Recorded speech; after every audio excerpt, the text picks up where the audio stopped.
ওকে, so welcome back.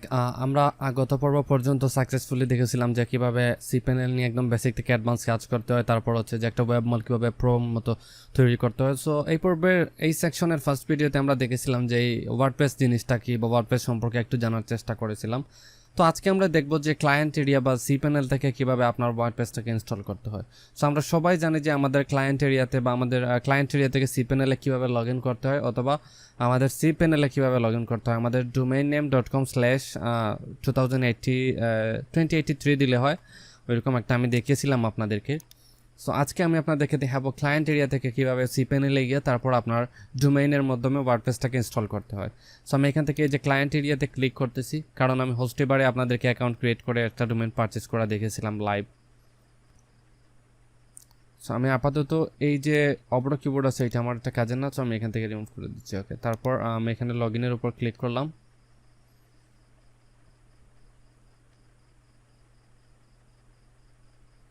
এরপর এখানে আপনাকে ক্লিক করতে হবে এই সার্ভিস অপশনের উপর। সার্ভিস থেকে আপনি যেই হোস্টিংয়ের উপর আপনার ডোমেইনটাকে ইনস্টল করতে চান সেটা সিলেক্ট করতে হবে। সো আমি এই যে VDIX, এইখানে আমরা লার্ন উইথ ইমন এই ডোমেইনটা পারচেস করে আমরা দেখেছিলাম। সো এইটাতেই আমরা হোস্টিংটা ইনস্টল করব।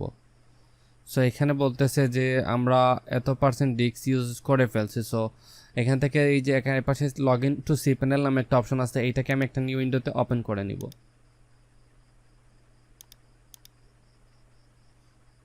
সো সিপ্যানেলের স্টাইলটা চেঞ্জ হয়, প্রতিনিয়তই চেঞ্জ হয়, তবে ঘাবড়ানোর কোনো বিষয় না। এইটা হচ্ছে যে যতই সিপ্যানেলটা চেঞ্জ হোক না কেন, পরিবর্তন হোক না কেন, ফাংশন কিন্তু একই থাকে, অপশনের নামগুলোও কিন্তু একই থাকে, কাজই কিন্তু একই থাকে, জাস্ট টেমপ্লেটটা একটু চেঞ্জ হয়।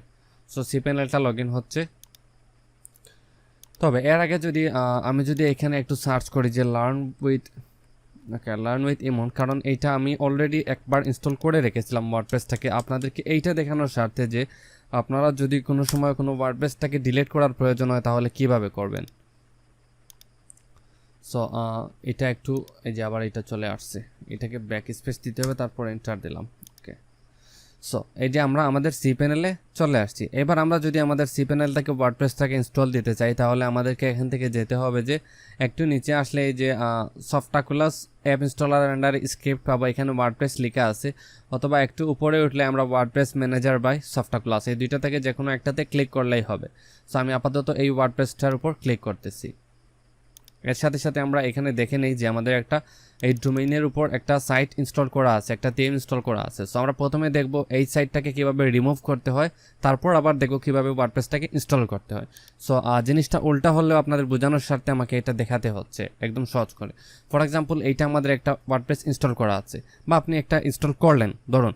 সো এটাকে আপনি কখনো রিমুভ করতে যাচ্ছেন, সো কীভাবে করবেন? এই যে এখানে আসার পর আপনি এই যে ক্লোজ বাটনের উপর ক্লিক করবেন,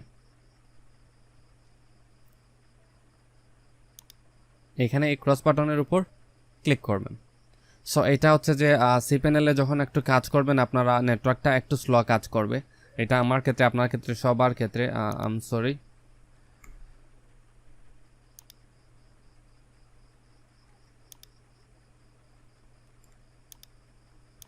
আচ্ছা, ওকে। সো এখানে আসার পর এই যে দেখুন রিমুভ ডিরেক্টরি নামে একটা অপশন আছে, রিমুভ ডিরেক্টরি। এখানে এরপর হচ্ছে রিমুভ ডাটাবেজ ইউজার, এই তিনটা আমাদেরকে এখান থেকে টিক করে দিতে হবে।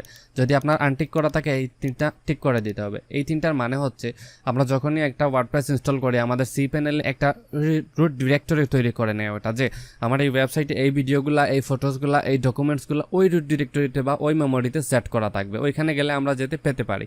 সো ওইটাই ওখানে ফিক্সড করে দেওয়া হয়।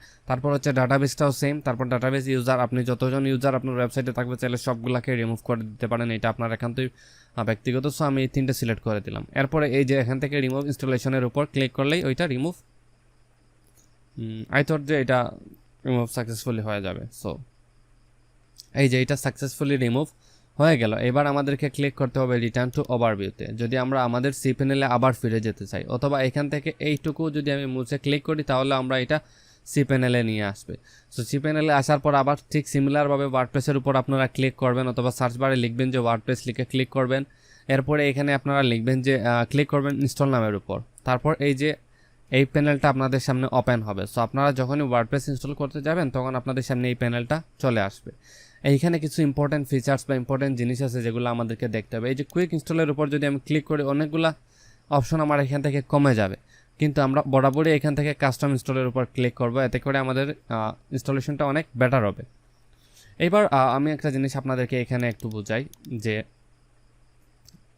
এই যে সফটওয়্যার সেটআপ, এখানে choose the version you want to install, এখানে আমাদেরকে ওয়ার্ডপ্রেসের ভার্সনটাকে বা পিএইচপি ভার্সনটাকে এখান থেকে সিলেক্ট করে দিতে হবে।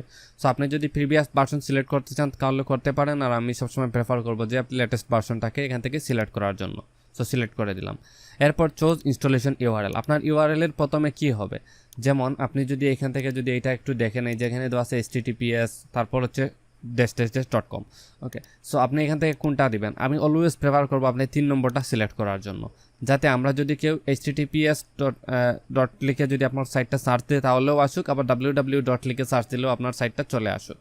এরপর এখানে আপনার ডোমেন যতগুলো আছে সবগুলো দেখাবে, আপনি যেটাতে ইনস্টল করতে চান জাস্ট সিলেক্ট করে দিবেন, যেহেতু আমাদের এইখানে নাই তাই এটা দেখাচ্ছে না।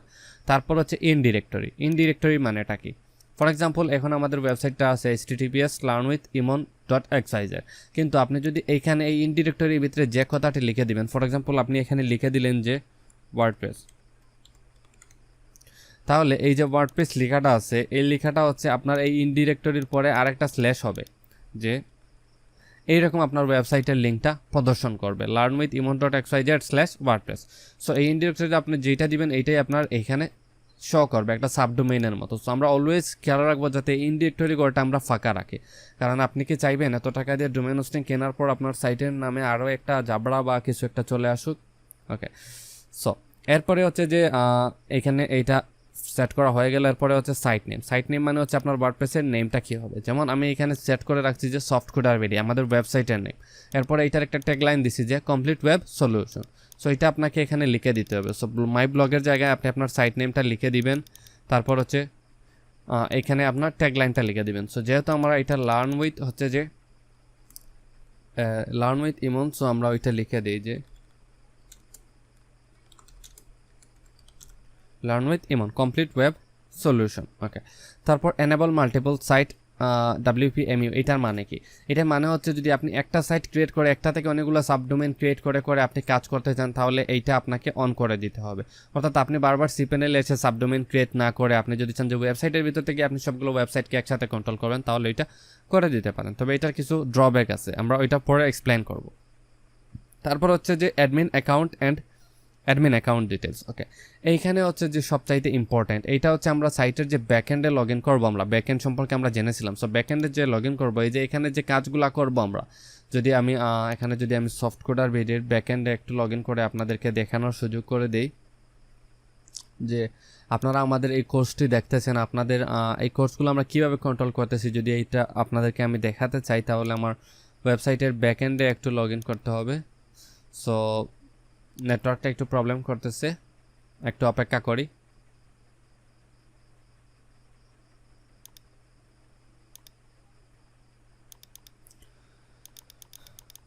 ওকে, সো এটা এইভাবে চলতে থাকুক। আমরা একটা জিনিস বুঝিয়ে নিলাম যে ব্যাকএন্ডে যে আমাদের WP অ্যাডমিনে লগ ইন করতে হলে এই যে আমরা ড্যাশবোর্ডে আসলাম, এটা চলে আসছে।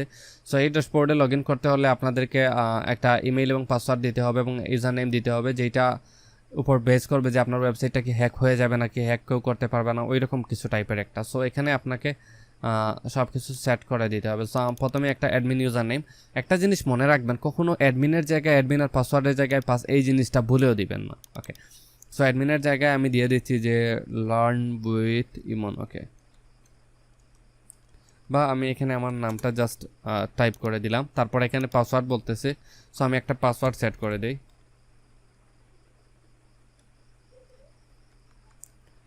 ওকে, একটা পাসওয়ার্ড সেট করে দিলাম। এরপর হচ্ছে admin email. So admin email মানে হচ্ছে আপনার ওয়েবসাইটে যতগুলো ইমেল আসবে ওই ইমেলটা কোথায় যাবে, যে আপনার ওয়েবসাইট থেকে যে ইমেলগুলো মানুষকে সেন্ড করা হবে ওই ইমেলটা কোন ইমেল থেকে যাবে ওইটা এখানে সেট করে দিতে হবে। সো আমরা দেখেছি যে কীভাবে একটা প্রো ডোমেন বা প্রো ওয়েবমেল তৈরি করতে হয় এবং ওইটা মোবাইলের সাথে কানেক্ট করতে হয়। সো ওইখানে আমি আমার ইমেলটা দিয়ে দিলাম। তারপর সিলেক্ট ল্যাঙ্গুয়েজ, আপনার ওয়েবসাইটের ল্যাঙ্গুয়েজ যে ভাষাতেই হোক না কেন, বাংলা, ইংলিশ, উর্দু, ফার্সি, আপনি অলওয়েজ এখানে ইংলিশ সিলেক্ট করে রাখবেন। এরপর ওয়ার্ডপ্রেস চাই যে ডিফল্ট কিছু প্লাগইন আপনার ওয়েবসাইট ইনস্টল করে দিতে, সো আপনি চাইলে ওইগুলা ইনস্টল করে নিতে পারেন, তবে আমি প্রেফার করব মিডল ওয়ানটা ইনস্টল করে নেওয়ার জন্য। এরপর মোস্ট ইম্পর্টেন্ট পার্ট হচ্ছে এই যে অ্যাডভান্স অপশন। এইটা আসলে অনেকেই দেখায় না, অনেক ফ্রিল্যান্সার বলেন, যাদের কোর্স বলেন, আপনি হয়তো দেখতে পারেন, এটা আমি গর্ব করে বলতে পারি যে এটা সবাই দেখায় না। এখানে হচ্ছে ডাটাবেস নেম, আমাদের একটা ডাটাবেস নেম দিতে হবে। সো ডাটাবেস নেম জিনিসটাকে এইটা বোঝানোর জন্য আমাকে আবার সিপ্যানেলে একটু যেতে হবে, কারণ হচ্ছে যে আমরা যদি কোনো সময় আমাদের সাইটটা কোনো হ্যাক হয়ে যায় বা কোনো কিছু হয়ে যায়, আর আবার যদি আমরা চাই যে সিপ্যানেল থেকে আমাদের সাইটটাকে ফিরিয়ে আনবো, তাহলে আমাদের কিছু জিনিসের প্রয়োজন হয়। যেমন সিপ্যানেলে আসার পর আমরা যদি ফাইল ম্যানেজারের উপর ক্লিক করি,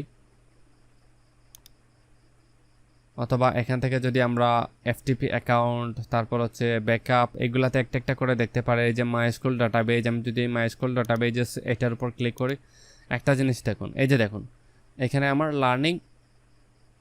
লার্ন উইথ WI9। এবার এখানে যদি আমি আসি, একটু খেয়াল করে দেখুন, এখানে এই যে লার্ন WI9 এই লেখাটা দেখাচ্ছে যে এই ডাটাবেজের আন্ডারে আমার ওয়েবসাইটটা থাকবে।